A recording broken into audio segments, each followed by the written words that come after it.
అర్చక స్వాములు మనకి ఆ మాంగళ్యాన్ని ధరింపజేస్తూ ఉన్నారు. అద్భుతమైనటువంటి మాంగళ్యం రామదాసు గారు తయారు చేయించినటువంటిది.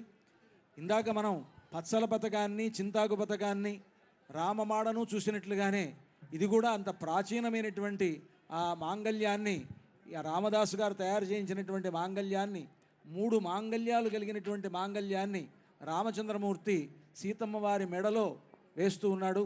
ఇది అద్భుతమైనటువంటి సన్నివేశం. మనందరి యొక్క భాగ్య విశేషం వలన ఇటువంటి ఒక గొప్ప సన్నివేశాన్ని మనం చూడగలుగుతూ ఉన్నాం. అందరికీ అన్ని వైపులా అర్చక స్వాములు ఆ మాంగళ్యాన్ని దర్శింపజేస్తున్నారు. అంతా కూడా సేవించండి. ఇప్పుడు రామచంద్రమూర్తి సీతమ్మ వారి మెడలో ఆ మాంగళ్యాన్ని ధరింపజేస్తారు. సుమంగళీరితి మంత్రేణ శ్రీ సీతా మహాలక్ష్మీదేవ్యాః కంఠే ఆచార్యః హరింధ్యాయన్ సమర్పయేత్.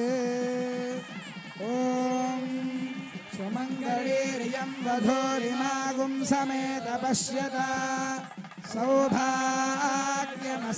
దత్వాయాధాస్తం విపరేతనా. మాంగళ్యధారణ ముహూర్త సుముహూర్తోస్తు భవంతో మహాంతో అనుగృహంతు.